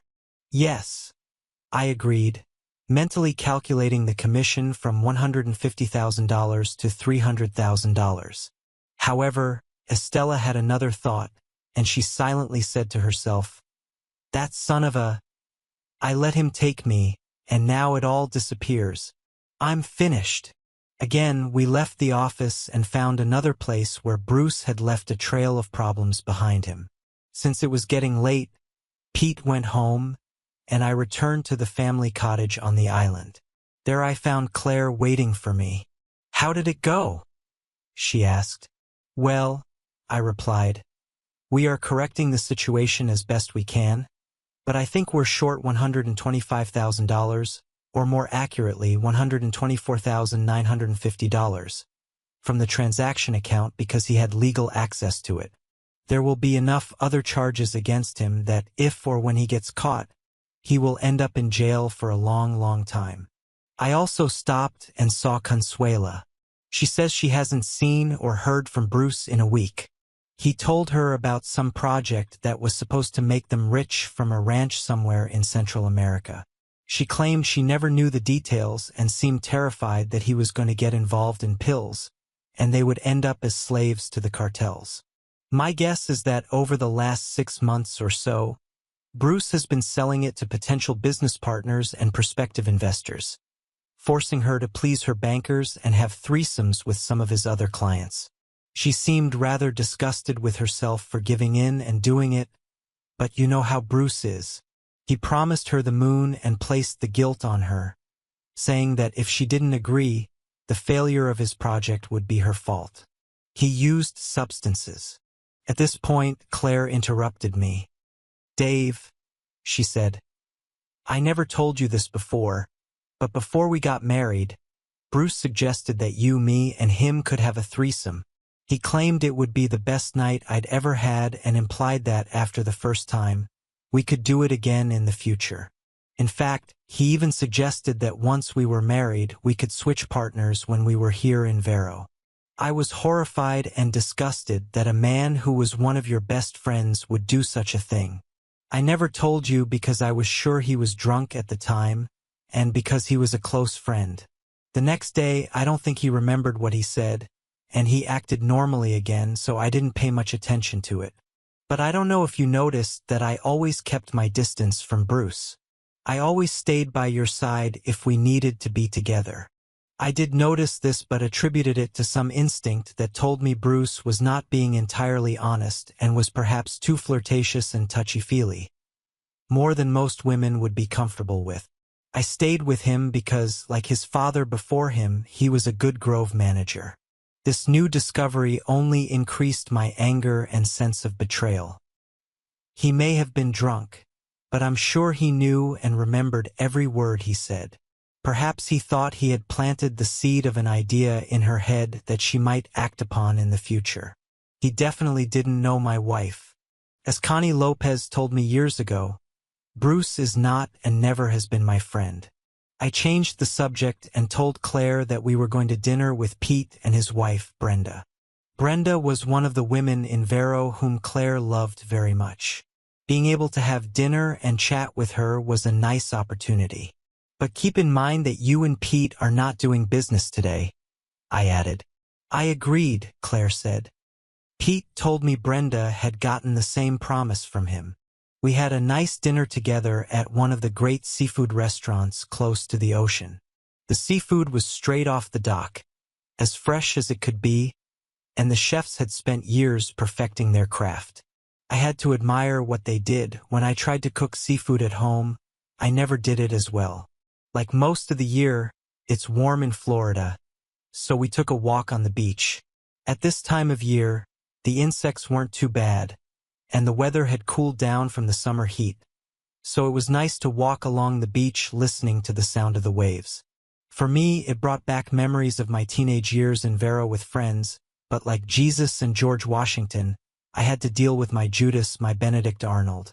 Back at the beach house, Claire and I got ready for bed, and when I pulled back the sheets and saw Claire without clothes while waiting for me, I knew I was in for a good evening. We made love, and then I wanted to talk to Claire about Consuela. Claire, have you ever wanted a threesome or anything else that Consuela was forced to do? She smiled. Dave, let me take care of a couple of these things. I think we all have fantasies at times, but that's all they are, fantasies. First, I'll say this about women. I've had a few women hit on me for intimacy in my life, although not since we got married. I think I look too happy and too content with my life with you for them to even feel like trying. I tried to kiss another girl when I was maybe 14. In the end, kissing another girl didn't appeal to me at all. We tried it once, and although she wanted to try it again after the first kiss, I wasn't interested at all. Now about a threesome with another man, that's a little different. I suspect most women fantasize about it at some point in their lives, but their fantasies are not the same as men's. Then she turned to me. Did you ever have a threesome with Bruce when you were younger? Claire knew about some of the intimate adventures I had been involved in years before I met her. No, Bruce and I often had nights with our women in the same room, but it was for money. We only had enough money for one room, but we never had threesomes or swapped the women we were with. There have been a couple of times when one of us has stopped seeing a particular woman. Then the other one might have courted her, but it wasn't a swap in the same room on the same night. If Bruce was having some kind of threesome at the time, they weren't with me. Claire paused briefly before moving on to a slightly different topic. Have you ever fantasized about a threesome? Of course, I said. My threesome fantasies were always with two women. There were a couple of times in college when I thought I could get close to it, two women at the same time, but something always got in the way and it never happened. You know how one of the drunk girls I was about to bring to my room started vomiting on herself and the other girl? That quickly stopped any thoughts of intimacy. They both left me and went back to their room to wash up. I laughed, remembering this. Have you ever thought about asking me to have a night with you and some other man? No, Claire said. For many reasons, I just never imagined it. First of all, ever since I met you, I've been so obsessed and jealous of you that I would probably kill any man I found having intimacy with you. I'm just too possessive. The second reason is that asking for intimacy with someone else, even if we never do it, would hurt your feelings and make you lose trust in me. I couldn't stand it. Well, at least you got the answer right, Claire said with a laugh. I thought for a moment. I think that's why Consuela feels so betrayed and abandoned right now. When Bruce started treating her like his personal escort and acting as her pimp, it showed her that he didn't love her the way she loved him. Then why do you think she did this? I asked. I think for several reasons. Latino women are often taught in their culture that they should do what their husbands ask and want from them. This usually doesn't apply to things like exposing themselves to other men because most Latino men, like men everywhere, are too macho to let other men have their wives. Remember how she thought Bruce was dating another woman? For her, it was a way to prove to him that she, and not some other woman, was the right one for him. I could be completely wrong, of course. Claire and I talked a little more about other things until she fell asleep. I, on the other hand, couldn't sleep, thinking about the latest events. The next morning, Claire and I were having breakfast when the phone rang. It was Pete. "Dave, am I interrupting?" "No, just finishing breakfast. I wanted to update you with the latest information I found. Remember how we thought the notary who signed those powers of attorney was part of a scam? Well, I found her. Not where she is now, but where she was. She worked as an assistant and notary for another real estate company here in town. She was a messenger for agents doing paperwork around the county, minor clerical work, and so on. She recently received her state notary certificate but stopped showing up for work about a week ago. Her name was Claudia Rivera, but we did a little background check and found that she may have had a suspended conviction that was expunged after her probation was completed under the name Claudia Rivas. Can you guess what she was convicted of? Forgery. Oh yeah, one more thing, she wasn't Costa Rican. She was Panamanian. People think she was seeing Bruce on the side. Incredible, I agreed. Have you reported this to the prosecutor's office? I'm calling from my car because I'm on my way to deliver the documents we collected to them. Great, Pete. I think I'll visit Bruce's parents and see if they know where he is or what he's up to. Okay, just let me know what they say. I don't expect them to know much because Bruce wouldn't tell them. You know his parents are as honest as they come. Yes, I know. It's unlikely, but I'll try anyway. We'll talk later. I was on speakerphone, so Claire heard our conversation. I stood up and leaned over to kiss her. Don't bother getting up. Finish your breakfast, I told her. Okay, honey. Good luck. As I drove to Bruce's parents' house in one of the local retirement communities, I wondered what could have gone wrong that Bruce had become out of control and ruined his future. His company seemed to be thriving, and so did his wife and children, at least until he decided to ruin everything. What had changed? Was this related to the new mistress he took on? Was it worth all this expense? I didn't think so. Bruce had never been faithful to one woman, and I didn't think that would change. Maybe someday I would meet her and understand what he saw in her, although most likely I would see her in an orange prison jumpsuit. When I pulled up to the little house and parked in the driveway, Bruce's parents, Jim and Maggie, came out to greet me. The cottage was nice and built quite recently, about 10 years ago. It was probably new when they bought it in this over 50 community. Maggie came up to me and hugged me tightly.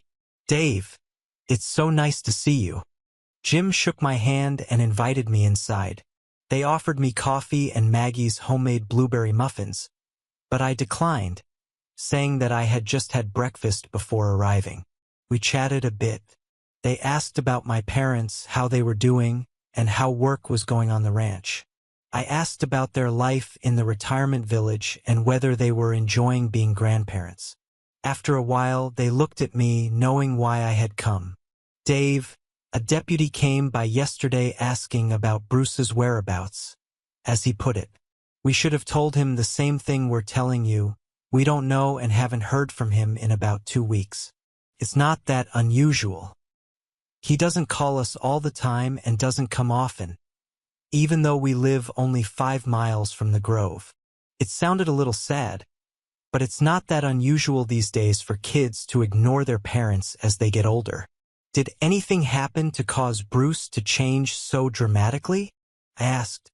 Jim answered, well, he was diagnosed about 6 months ago. What was it? I asked. Maggie replied, it wasn't multiple sclerosis or Parkinson's. No, he was diagnosed with Lou Gehrig's disease, or ALS as it's called now, since no one remembers Lou Gehrig anymore. Oh, I'm so sorry to hear that. I said. I knew little about ALS but remembered that the course of the disease was usually 3 to 5 years, although with recent treatments it could last up to 10 years. This is a terrible condition where your body deteriorates before your eyes. You gradually lose the ability to eat and eventually breathe and die from suffocation. I thought knowing that the future would be so bleak might have untethered him from his moral compass. Although I wasn't sure Bruce was ever committed to what most of us consider the straight and narrow path. We talked a little about Bruce's condition, and one piece of the puzzle fell into place. His parents told me that about 6 weeks ago, he mentioned he was going to start fulfilling his bucket list and that they might not hear from him often. When they asked what was on his bucket list, he mentioned a 2-week trip to Hawaii, maybe Fiji or Samoa, hunting brown bear in Alaska or lion in Africa, and visiting places in Europe where he had never been, nothing specific, just ideas. At the time, his parents, who were about 75 years old and still in good physical condition, spoke of sadness that their child would die before them. They said they took comfort in the fact that they would still have Consuela and their grandchildren. I couldn't help but chuckle when I heard this. I felt that Consuela might take the children and leave Vero to forget the memories of Bruce. As I was leaving, Jim said to me, "You know, we didn't raise him like that. I would never steal from the people who entrusted me with their property and livelihood." "I know that, Jim. I've always considered you and Maggie to be paragons of decency. Thanks for talking to me. At least now I know what might have pushed him." As I got into my car, I noticed a message from the sheriff saying I could pick up my tractors. I knew Bubba needed them at the Grove, so I headed straight to the parking lot and called Bubba to meet me there with one of the other Grove workers. Bubba was standing at the entrance to the parking lot with a sheriff's deputy when I arrived. The first thing we did was inspect the tractors for damage and check the VIN number to make sure they were the same tractors that were stolen from the Grove. It was them. Then I had to pay for their release. $35 per day. 2 tractors had been there for 2 days and the third one for 1 day, totaling $175 just to have my stolen property parked in a county lot. The manager laughed when I complained. "Dave, just be glad you're paying for farm equipment. If they were cars, they'd cost $150 a day. The county sets the rates and gives a discount for the farm guys." I thanked him and told him I understood, but that didn't stop me from complaining a little. When the paperwork was completed, Bubba, one of our employees named Raul, and I drove the tractors back to the Grove. Yes, tractors are allowed to drive on county roads, albeit slowly, which caused traffic to back up behind us. The drivers cheered as we turned into the driveway of the Grove. We parked the tractors so Raul and his team could quickly check them for oil in the engines, fuel in the tanks, and such. Then they would go out to work in the Grove again. Bubba took one of the trucks and drove me back to the lot where I picked up my rental car. As I walked to the car, a sheriff's deputy stationed in the parking lot beckoned to me. The report under the tractor says Bruce McWilliams was the suspect in the theft. I nodded in agreement. I just heard on the radio that one of our patrols pulled over his truck here in town about an hour ago. They pulled him over, and when they got to the cab, there was a 19-year-old guy behind the wheel. He was on his way to the DMV to change the registration to his name. Looks like this McWilliams sold it to him yesterday afternoon. The guy and his dad took a couple of weeks to arrange the loan. They transferred the money yesterday, and he signed the title transfer. We just let the guy go to complete the registration. Just thought you might be interested. I sighed quietly. Another possible way to track Bruce had slipped through our fingers, although I didn't expect anything different. This truck probably brought in another $25,000 for Bruce. He would collect as much cash as possible and then try to disappear. When I called Pete, he already knew about the truck. Yes, Teresa, that assistant prosecutor, called me to let me know. But it was a legal transaction, so nothing can be done. She is on guard, though. Just for fun, she went into the DMV database and found Claudia Rivera's Toyota Camry. At least her license plate is on the cops' radar now. But her car isn't like Bruce's truck. No flashing neon light. I think her car is a brown four-door sedan, the kind of car that no one pays attention to. He'll probably show up at some point, but let's hope it's sooner rather than later. Of course, we're just speculating about her at the moment. She might not have anything to do with Bruce's scams at all, but I doubt it. After I hung up, I headed back to the cottage on the island. I thought Claire and I would have dinner there that night and then fly back to our home in Tennessee in a couple of days. I couldn't think of anything useful to do at the moment. Everything was in the hands of the police and the prosecutor's office. When I arrived and was just getting out of the rental car, Claire ran out of the house. "Dave, Consuela just called." She sounded like she was on the verge of panic. She seemed scared for some reason. "She couldn't reach you, said your phone was busy and didn't go to voicemail. She asked that you call her back ASAP. I went into the house before calling her back." "David," she whispered, as if afraid she might be overheard. "Those bankers or whoever they are from Panama called half an hour ago. They said their plane had just landed in Miami and that they would take a car and come here tonight. I told them Bruce wasn't here and I didn't know where he was, but they said it didn't matter. They said Bruce told them to come and that I would show them a good evening. The Panamanian said Bruce mentioned intimacy with me, and they are looking forward to the same. He said they have pills to make it the best night of my life, and the boys are with me tonight. What should I do?" I quickly thought about the situation. "Give me a minute to make a couple of calls, and then Claire and I will come to the ranch. Okay?" "Okay," she said. "But hurry up." My first call was to Pete. "Pete, do you have the number for that assistant prosecutor?" "Yes. She's probably already left the office, but I have her personal number." I told him about the call from the Panamanian bankers. "I think it will take them about 2 hours to get here from Miami. That's what I'm proposing, but it will take someone with a little influence over the sheriff."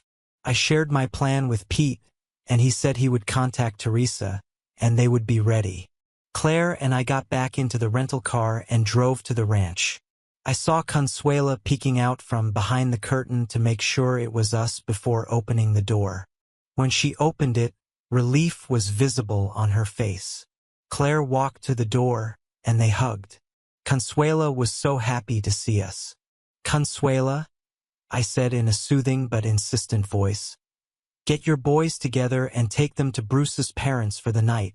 They'll be glad to have them, and I think Bruce hasn't taken the kids to them for a long time. Claire will take them there. You and I will stay here and deal with the men from Panama." "But David, I'm scared. I want to leave too." I quickly hugged her to calm her down. "We won't be alone, and we need you here to identify these men as the ones who were here before. Don't worry, you will be safe." I pulled out my Walther PPQ-45, a pistol with a 12-round magazine and one in the chamber for a total of 13 rounds if needed. I didn't expect to use it, but I wanted to be prepared. I tried to calm Consuela and explained that I didn't think they would arrive for at least an hour. I asked her to heat up the leftover ropa vieja we ate and gave her a shot of tequila to calm her nerves. I didn't drink myself because I wanted to be sober in case something went wrong. Then we turned on the TV at low volume. Almost an hour had passed when we heard a car approaching the house. I told Consuela what to do and how to behave. She was wearing casual clothes, nothing nice. I locked the screen door, and Consuela stood behind it. I stood out of sight behind her and to the side so that, if necessary, I could be nearby. The men got out of the car. It was obvious they had already had a drink before arriving. Consuela shouted at them, "What do you want? What are you doing here?" "Hola, chica. Are you ready to party tonight? We will have a fiesta together. We have pills for you. Let's make you very happy." "No, we won't have any fiesta. Get back in the car and go back to where you came from." They began to behave aggressively. "No, no, no. Bruce sold you to us for the night. You're our society girl tonight. Don't worry, you'll still be ready for more intimacy in the morning. Are you threatening me? She asked. I told you to leave. I won't be anyone's society girl tonight or ever. Call the police if you want, but we're not leaving until we get what we want. Are you threatening me? She asked again. I told you to leave, or I'll call the police. Pinch Puta, was the response. Suddenly, the lanterns surrounding them lit up. They tried to return to the car, but 2 Vero Beach patrol cars blocked their path. This is the police. You are under arrest. Place your hands on your head. Do not make sudden movements or reach for anything. The Panamanians did as if they had done this before. They were soon ordered to kneel and then lie down on the ground. Within minutes, they were handcuffed while dogs and police searched their car. They had already admitted to having illegal pills, which gave rise to a search. In addition to the substances and guns found during a search of their bodies, enough was found in the car to be classified as distribution. They were arrested. When officers found several firearms in the car, that was the finishing touch. They were taken to the county jail for questioning. Teresa Silva approached the house while the arrests were taking place. Have you had enough of this excitement, Mr. Stevens? Mrs. McWilliams. Consuela answered first. More excitement than I need in my entire life. I was more cautious and pragmatic. Can you hold them off while you figure out what their role was in Bruce's scam? Oh, of course. We were going to detain them as witnesses, as you suggested, but now... She looked back at the suspects and shrugged. Now we have substance and weapons charges against them. Believe me, when they realize how long they can sit, one or both will start talking about Bruce. We'll find out what they were really doing when dealing with him, she said and turned away. Good night, guys. I arranged for one of the deputies to take Consuela and me to her mother-in-law's, where she was reunited with the boys and I was reunited with Claire, who was waiting there. We said our goodbyes, and Claire and I headed back to the island. It took several more days to reorganize our activities in Florida before we could return home. We promoted Bubba to official Grove manager with a salary increase. I figured he was already doing most of the work, with Bruce coming in from time to make final decisions. Since Bruce's company went out of business, we hired Consuela to take on additional duties that Bruce had previously performed.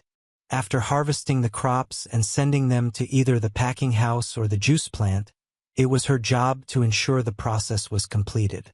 We sold the produce from our headquarters in Tennessee, but Consuela had to ensure that the fresh fruit was palletized, wrapped in plastic film, and that brokers arranged for the product to be trucked from the plant to the end customers. Our products were high quality because we did not harvest them until the sugar-to-acid ratio reached the level consumers desired. This meant a score of 12 or higher for oranges and at least 11 for grapefruits. Bubba had to ensure that the fruit was not picked until it was completely ripe, which was a problem with Florida citrus, especially grapefruit.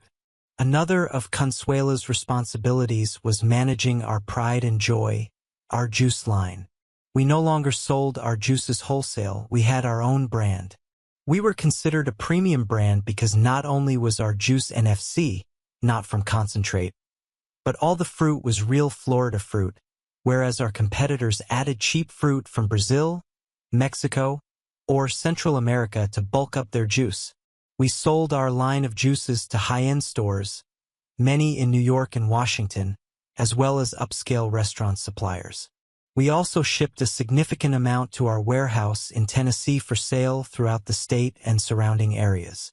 We couldn't grow all the fruit we needed to produce juice in our own groves, so Consuela also had to source juice from other producers.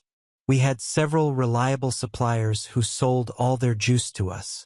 By hiring Consuela for these tasks, we also put her under Claire's control, so I was out of the process. Claire knew there would be no flirting, and Consuela knew I wouldn't treat her the way Bruce did.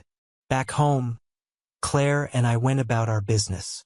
In addition to the groves, we process produce from my father's ranch and a few select local farmers. Over the years, we began distributing fresh vegetables and berries grown on farms in central Tennessee. Our employees did a good job in our absence, but there were always tasks that required our personal involvement. However, that didn't mean we didn't hear more about Bruce and his antics. About 2 weeks after we returned home, Pete called one morning to say that law enforcement had found Claudia Rivera's Toyota parked, presumably abandoned, in the long-term lot at Miami International Airport. She on a Panamanian passport and Bruce on an American one took a commercial flight to the Dominican Republic. After that, their trace disappeared. No one expected to see them again in the USA. It later became known that Bruce was able to sell 3 other groves to developer Jake Stern. He handled the transactions legally because his clients, being out-of-area owners with little involvement in the management of the groves, gave Bruce legal powers of attorney. They did this many years ago and never had a problem before, but several months passed before anyone thought to call the previous owners to ask if they really wanted to sell the groves. The only consolation was that 3 grove owners sued Stern and locked up his money and land long enough for him to declare bankruptcy. However, the owners never got their money or groves back. In the end, Bruce stole less than $130,000 from us, including everything, but he walked away with millions from sales of other groves. Tracing the money was nearly impossible. First, it went to a bank in Panama. Yes, those scoundrels who came to the ranch and were still in Florida State Prison for pills and weapons were indeed Panamanian bankers. They carried out their part of the scam.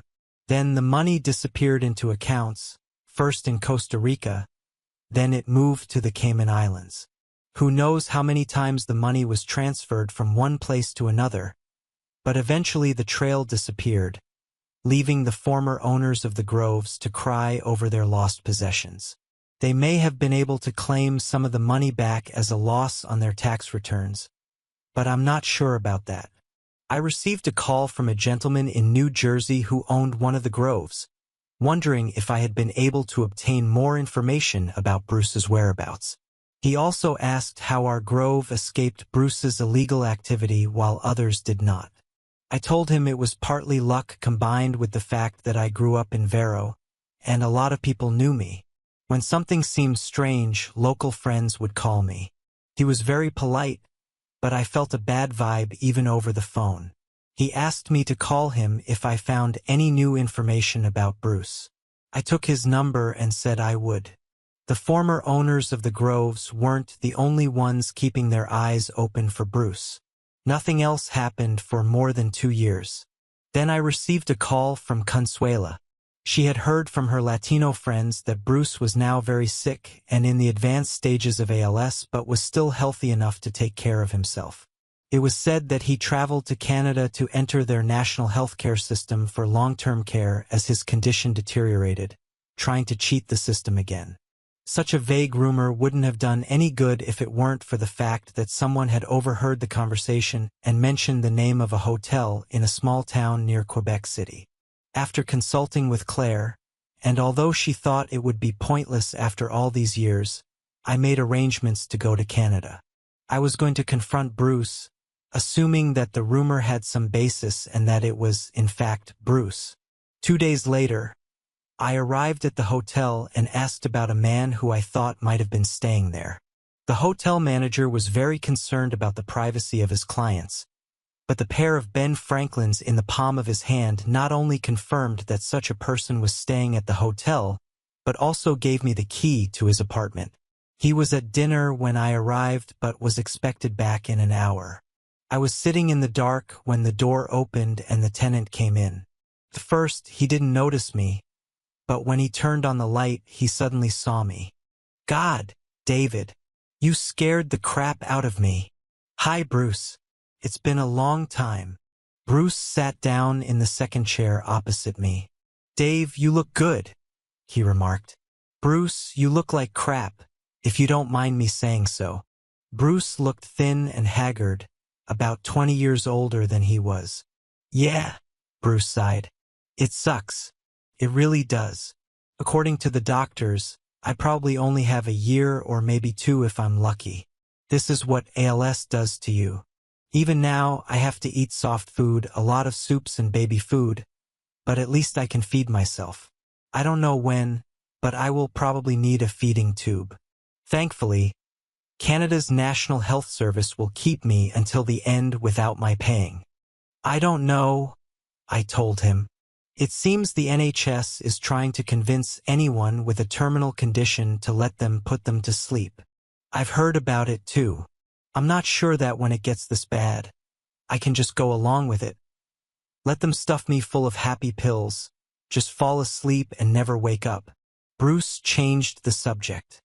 So are you here to grab me, to hand over to the authorities, to squeeze this turnip until it bleeds? No, absolutely not. You didn't get much from us. We have restored and repaired most of what you did, I replied. And what? Bruce asked with genuine curiosity. I just want to hear the reason for all this from your own lips. Do you want to record my confession to reproduce what I say in some court? No. Honestly, I want to know why you betrayed and backstabbed every friend you knew since childhood. I want to understand how you could make your parents feel ashamed and sorry for all their lifelong friends. I want you to tell me why you first abused your wife's trust and honor, and then abandoned her and your boys, simply leaving them alone. Bruce chuckled quietly. You're not asking for much, are you? Okay, I'll tell you and explain it the way I see it, but it's a long story, and it goes back a long time. I nodded. I have plenty of time. Bruce laughed again. Probably more than me. Suddenly, Bruce became more serious. He leaned back in his chair, relaxed, tilted his head back, and closed his eyes. Then began to speak. One day, I looked up the definitions of a psychopath and a sociopath. I'm not sure which category I fall into, or maybe I'm somewhere in between. I'm not sure there's a clear distinction between the two. I think it started when I hit puberty.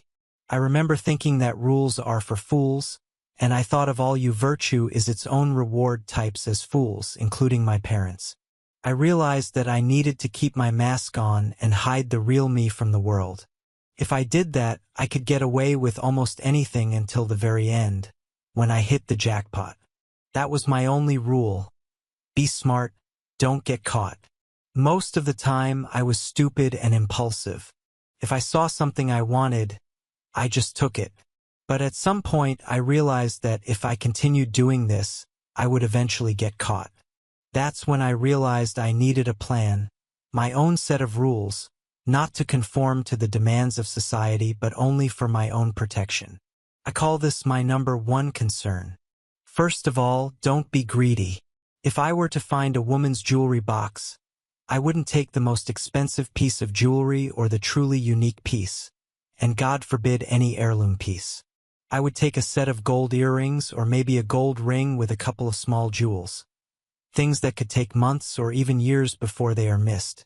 If they were missed, people would think they had lost them and simply wouldn't be able to do anything about it. They would only have vague memories of them. They'd just gotten lost, and it was easy to get rid of them because they were nondescript. Remember that gun you found when I was selling it to that guy from Fort Pierce? This was an example. The gun was in a box on one of the boats in the harbor, tucked in the back of a drawer, covered with some shirts where people wouldn't see it unless they were looking for it. I could tell the owner of the boat had not used it for a long time. I don't know if he ever knew it was gone. If he looked for it, he wouldn't even remember what he did with it and would think he moved it and just couldn't remember where he put it. You almost caught me that time. I didn't expect you to show up later, and the gun is long since disappeared. I know you were suspicious at that moment, but I had my story, and you still gave me the benefit of the doubt. I don't want to sound like I'm bragging, but I fooled you all and had a good time with women. This is a completely separate topic. I could pull women's panties off. Of course, I've always been attracted to Latinas. Even after I got married, I never stopped sleeping with other women. Sometimes I would betray some of the boys' mothers. Remember Matt from the football team? I did this a couple of times with his mom. She liked it. She wasn't Latina, but she still let me do whatever I wanted. She was one of the original cougars and just loved being teased. God, they were so easy to manipulate. Consuela was different. She was smart and I wanted to have children, so I treated her differently. I married her, which convinced her that I loved her. I mean, she still allowed me to have everything I wanted, but I imposed restrictions on myself. Until the end, she was just another woman I lived with and could have at any time I wanted. Then disaster happened. I've always been coordinated and in great shape, so when I started having problems with my balance and strength, I knew something was wrong and went to the doctor. He referred me to a specialist who tentatively diagnosed me with ALS. The final diagnosis, he said, would take time, but I knew in my gut that he was right. It was a death sentence, and there was little that could be done.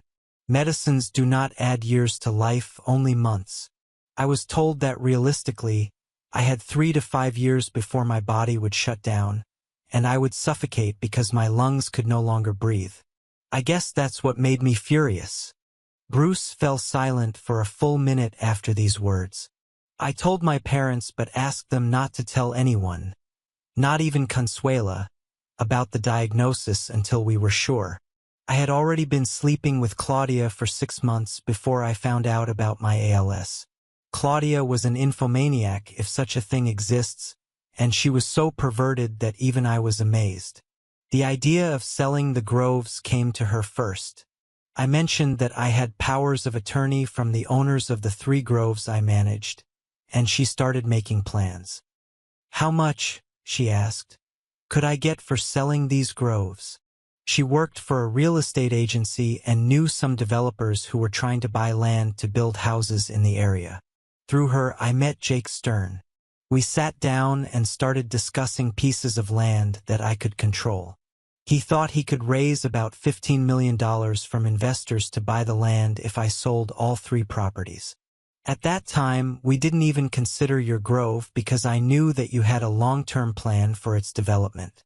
Even then, I was hesitant because if I did it, it would be a one-time deal with no possibility of return. Then she hooked me. See, I didn't tell my wife about my ALS, but I did tell Claudia.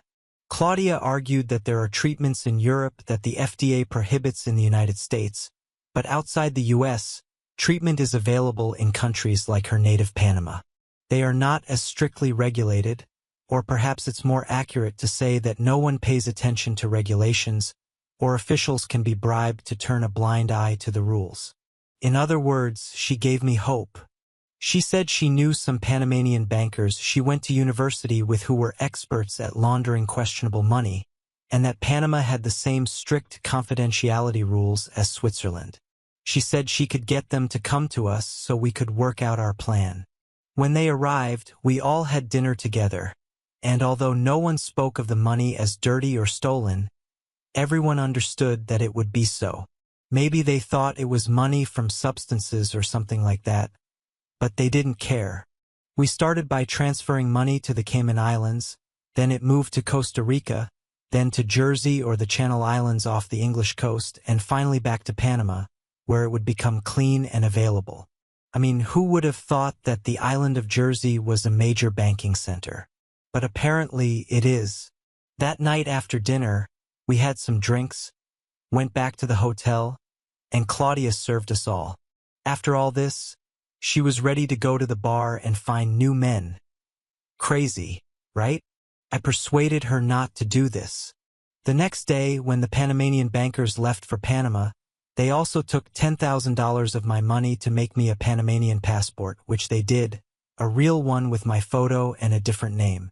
I haven't used it in a couple of years, but I still have it somewhere. I still had a bucket list of things I wanted to accomplish before I died, but now I expected to do them with a ton of money. Claudia was never satisfied.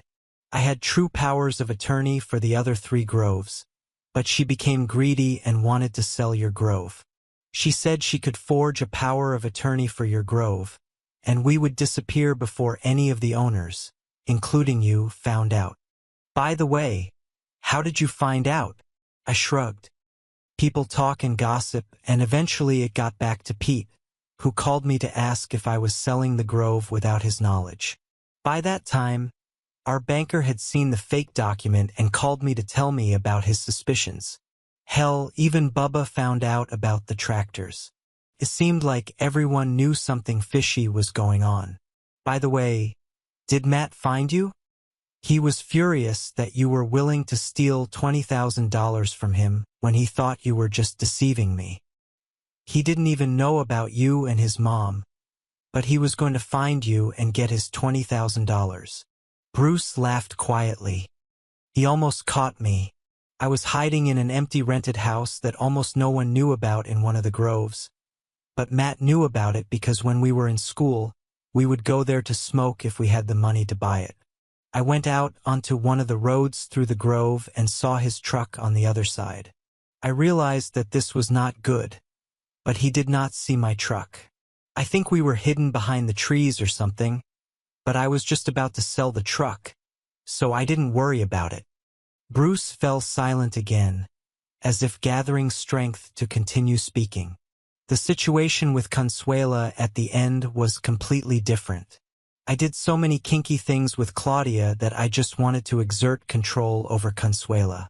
The threesomes with the other grove owners were just to distract them so they would treat me well, and it worked. They stayed away long enough for Claudia and me to close the grove sales. What fools they were to give me powers of attorney over their property. My father worked for them for years, and they expected the same from me, like a grateful serf working until exhaustion for the crumbs they paid me. I think they were surprised. Bruce looked at me to ask, "Have you tried any of these women? Consuela is damn good. Not like Claudia, but Claire, and you can trust Consuela." "No," I answered. "I don't sleep with employees." "It's a pity," Bruce said. "I wanted you to try intimacy with me and Consuela, or even bring Claire and make an exchange. Claire looks pretty hot." I didn't comment on this. "When you fled, I think the last place you were seen was in the Dominican Republic, but you didn't stay there. What happened between then and now?" "Yes," Bruce replied. "We landed in the Dominican Republic on my original passport, but a couple of hours later we flew to Costa Rica, where I used the new Panamanian passport. Claudia, I believe, had a Honduran one. We arrived at the San Jose airport in Costa Rica and spent a couple of days there. We stayed at a casino hotel where the bar was filled with available women. Claudia and I were hanging out at the bar drinking, and she was picking out one of the girls based on what they were willing to do. Many didn't want to engage with women, so we let them go, but there were still plenty of options, and we had some fun nights there. Then we went to the West Coast and did some deep-sea fishing. It's great there. You should try it. Marlin, swordfish, sailfish, you name it. Claudia found a new interest there too. One day, she brought back an effeminate guy, an American, as she called him, but he also had nights with women. I won't even describe some of the things we did with this guy. He was thin, his body was clean-shaven, and he was just as perverted as Claudia. I was tired of Bruce's bragging, so I motioned with my hand for him to continue. We stayed there for about a week. By then, we thought our money had stopped being moved and was in the bank account. Next stop, Panama City, the capital. The flight was okay. But when we got off, Claudia went to get the rental car while I went to get my luggage. That was the last time I saw Claudia. She left me. I was the scapegoat. I looked for her at the airport for an hour before I realized she was gone. I hired people in Panama to look for her, but she had completely disappeared. I'm not even sure she was actually from Panama. I rented a hotel room, and the next day I found out where the bank where my account was opened was located and went there. "Sorry, sir, but your wife withdrew all the money from the account yesterday." "No, sir, we don't know what she did with it. She took everything in bearer bonds you bought." Bruce lowered his head and sat shaking his head. Can you believe it? She stole my money right from under my nose. I wasn't completely broke because I still had money from your account and from selling the tractors in my truck, but it was a little more than $100,000, much less than the $5 million. I felt sick thinking about how I had been deceived, but someone at the top must have been looking out for me. The next morning, I received a call from the bank saying that the last million had just been transferred from abroad, of course. I wanted to get it. I went back to the bank as quickly as possible and transferred the money to a new account, one without her name attached. That's the whole story. It goes without saying that Claudia lied to me about the ALS treatment in Panama. I consulted the best doctors there, and the only treatments they knew of were the same ones available in the States. After all, she lied to me and stole most of my money. However, with over $1 million in my pocket, I could live a luxurious life for decades in Panama, but I didn't like it there. I moved at least every month, and more often if I thought someone was getting too close. With the remaining money, I was able to buy Canadian documents that would pass muster unless there was the most in-depth investigation, something only intelligence agencies could conduct. Nobody cared enough about me to try that hard. Maybe I'm paranoid, but there were a few times when people seemed to ask questions about me that made me nervous. Leaving the country with a new name seemed reasonable. So here I am. I think I should change hotels now. If you can find me, other people can too. You said you weren't going to turn me over to the authorities, right? I nodded. No point in doing that now. I just feel pathetic for calling you a friend for most of my life. Do you remember that girl, Connie Lopez, who took my virginity? Certainly. She was hot. I was with her long before you. Well, she told me a long time ago that you were not my friend and that one day you would betray me. She was right. I stood up and headed toward the door. Hey, you were the closest person I was friends with, Bruce said. But I couldn't help myself. I told you, after all, I'm a psychopath. He was still laughing as I closed the door behind me and walked down the hallway to the front desk. As I walked through the check-in area, I saw two large, fierce-looking men sitting there. I caught their gaze and nodded to them. They understood what I meant. I placed Bruce's room key on one of the side tables and walked out the door. That night, I boarded a flight back to Nashville. About a week later, I read that a man's body had been found in a secluded forest outside of Quebec City, Canada. The first report stated that the man had been severely beaten with baseball bats while he was alive, and there were marks in the surrounding soil. Then two men, one on each side, shot him 6 times each, for a total of 12 shots with .38 caliber revolvers. Due to the number of bullets and the lack of casings, authorities believed that .38 caliber revolvers were used. They had no clues as to who the culprits might be. Canadian authorities were unable to identify him at that time because his Canadian documents turned out to be false. In the Canadian documents, he was listed as Jack Miner, but this man did not exist in Canadian archives. When they searched his last known location, a hotel room less than 5 miles away, they found several other sets of documents.